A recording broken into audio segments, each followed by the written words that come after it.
Bonifacio Global City will soon welcome a very special building. It will transform its image and become a new focal point of Manila. I think it's a good idea to add more character in a business district that have few distinctive buildings. I think it's a good idea to make a statement about building in Manila today. A statement about being generous with public space, about giving back to the city and of course to its people. A statement about what Filipino architecture is about. But first we have to understand what makes an icon successful.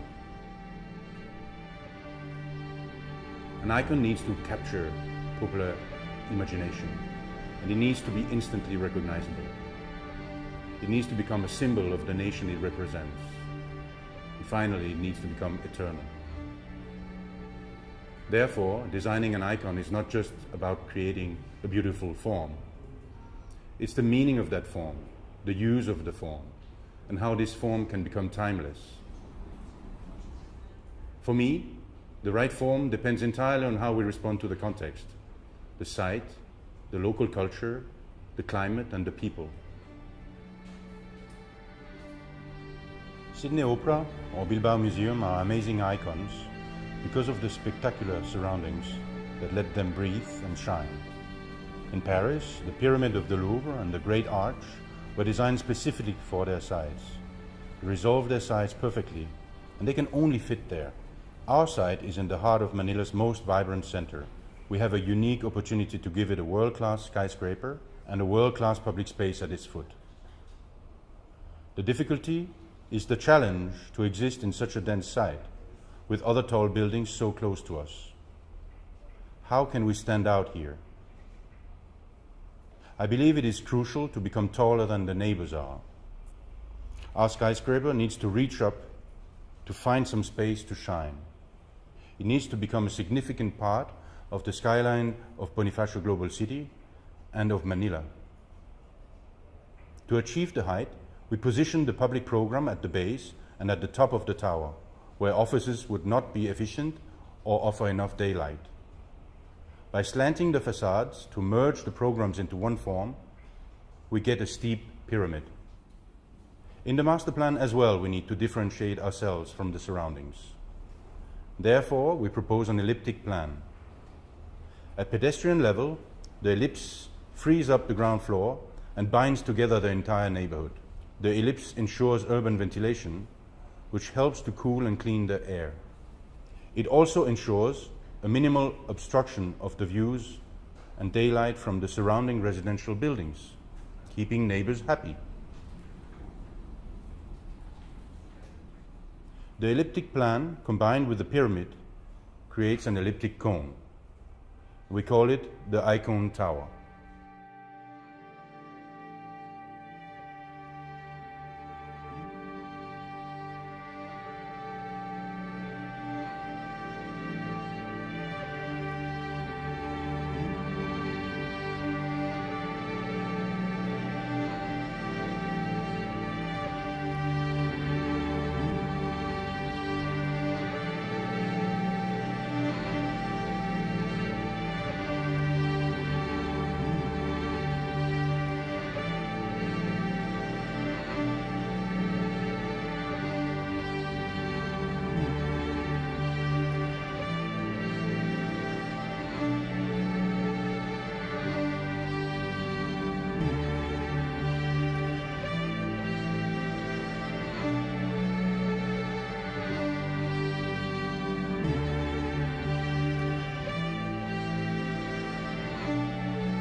The Icone Tower stands out in its context, and it is efficient and logical. But it also has to relate to the Filipino culture. And I think one way to relate to people is by connecting and by continuing existing parts of their culture. We encountered the cone well before the site demanded it from us, in Filipino nature. An existing icon of the Philippines is the perfect cone of Mount Mayon, a majestic volcano rising in the outskirts of Manila. A pure and strong form reaching for the sky. We want to reproduce these qualities in Icone Tower. Another major existing icon of the Philippines is the Bahay Kubo, the archetype of Philippine architecture. The famous Filipino architect, Bobby Manosa, showed it in his work that we can adapt the wisdom found in traditions to contemporary designs. The Bahay Kubo is a pyramidal form divided in 3 layers.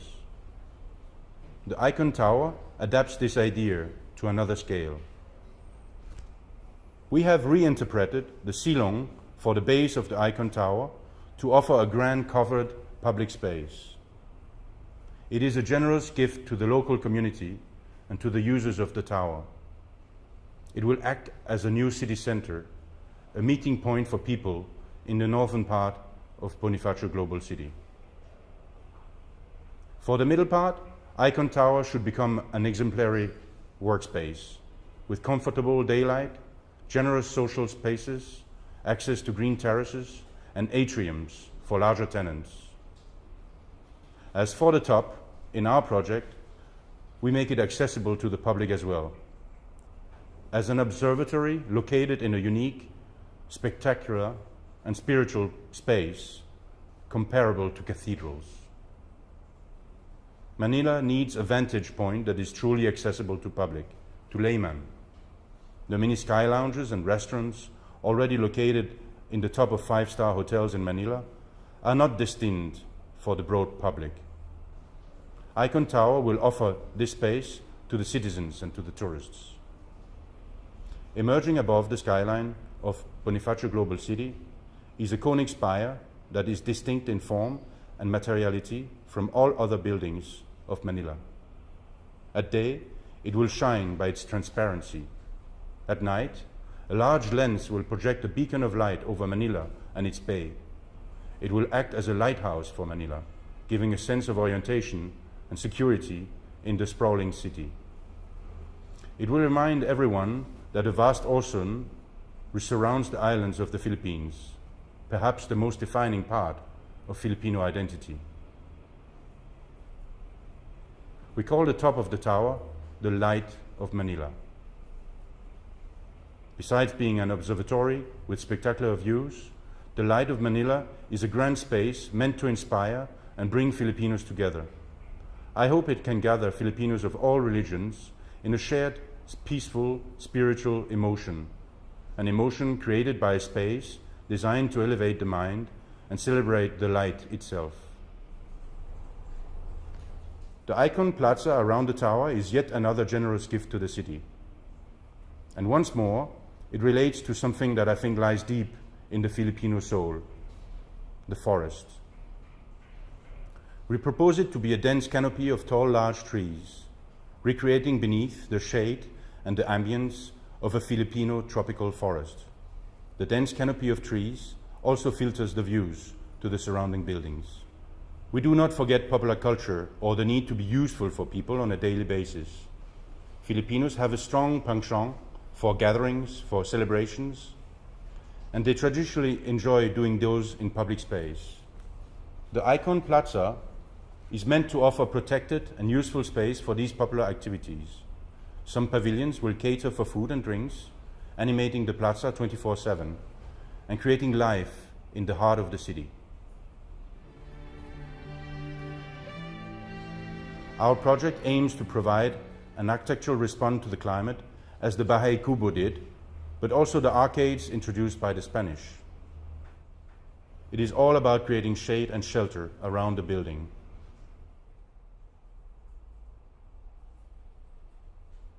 And the facades need sun protection too.